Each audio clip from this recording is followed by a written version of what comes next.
शुरू करें। साथियों राम राम। भीलवाड़ा कोटड़ी के अंदर आप लोगों ने सुना होगा, एक गुर्जर समाज की बेटी एसडीएम थी और एक बीजेपी का नेता के बजरी माफिया का ट्रैक्टर को रुकाया और बीजेपी का प्रधान होता वो ट्रैक्टर बजरी का भरा हुआ था मेरे साथियों, और प्रशासन की रोक थी। उसके बावजूद वो एसडीएम वहां पहुंची और उस ट्रैक्टर को रुकाया था। साथियों, सरकार ने बजरी बंद करने के बाद बीजेपी के सारे नेता बजरी का काम कर रहे हैं, लेकिन वो किसान की बेटी थी जिसने अपने दम पे नौकरी लगी, गरीब घर में पैदा हुई थी वो बेटी, गुर्जर समाज की बेटी थी।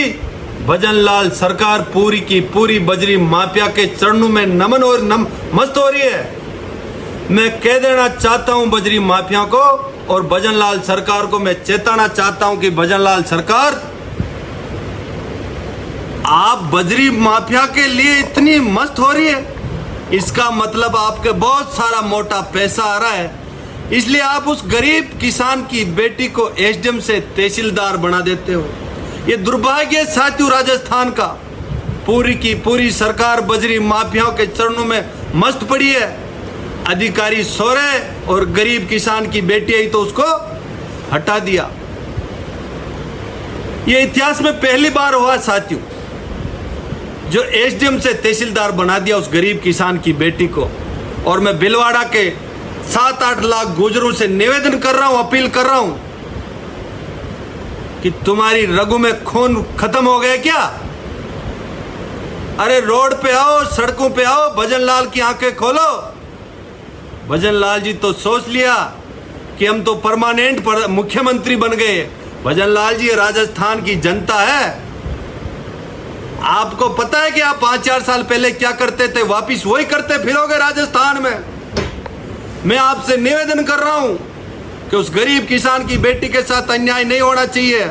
अगर वापिस उसको आरएस की पोस्टिंग, एसडीएम की पोस्टिंग नहीं मिली तो राजस्थान में ईंट का रोडों पे जाम मिलेगा और आपको बहुत जल्दी नाक रगड़ा देंगे इस राजस्थान की धरती के ऊपर। आखिरकार बजरी माफिया के आगे आप अपना सारा सब कुछ खोल दिया। इतने मोटे पैसे आपके पास पहुंच रहे और वो गरीब किसान की बेटी है, आपने उसको हटा दिया। वो बीजेपी का प्रधान का ट्रैक्टर था। अगर कोई गरीब किसान का ट्रैक्टर होता तो आप उसके 3 लाख चालान कर देते, लेकिन नहीं, वो ट्रैक्टर कोटड़ी का प्रधान का था।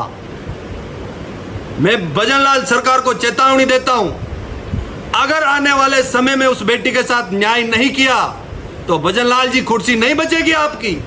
आप दिल्ली के फरमान से राजस्थान के मुख्यमंत्री बन के बैठे हो, तो राजस्थान की नौजवान और किसान का भला कीजिए। ये नहीं कि अपनी मस्ती में मस्त वापिस 5 साल बाद आपको वही काम करना पड़ेगा जो पहले करते थे। मैं 36 कौम से निवेदन कर रहा हूं, भीलवाड़ा के लोगों, जागो। वो आपकी बेटी थी, वो आरएस थी, उसको तहसीलदार बना दिया। इन बजरी माफियों को इलाज करने के लिए हम सड़कों पे उतरेंगे, इनका इलाज बहुत जल्दी कर देंगे। साथियों, इस आवाज को ज्यादा से ज्यादा शेयर करना कि भजनलाल की कानों में आवाज गूंजे। भजनलाल जी सो रहे, 4-5 बार खाना खा लेते दिन में, कहीं खरबूजा खा लेते, कोई पता ही नहीं कि मुख्यमंत्री का काम क्या होता है। आरएस से तहसीलदार बना रहे हो। अरे भजनलाल जी समझो, ये राजस्थान की धरती है, वीरों की धरती है, वो मेवाड़ की धरती है। यहाँ आप लोगों को नाक रगड़े में कतई बर्दाश्त नहीं करेंगे हम लोग। याद रख लेना, उस बेटी के साथ न्याय नहीं मिला तो बहुत जल्दी आंदोलन करेंगे। वो गरीब किसान की बेटी है। साथियों, इस आवाज को ज्यादा से ज्यादा शेयर करना, भजनलाल के कानों में पहुंचा देना इस मेरी आवाज को। राम राम साहब।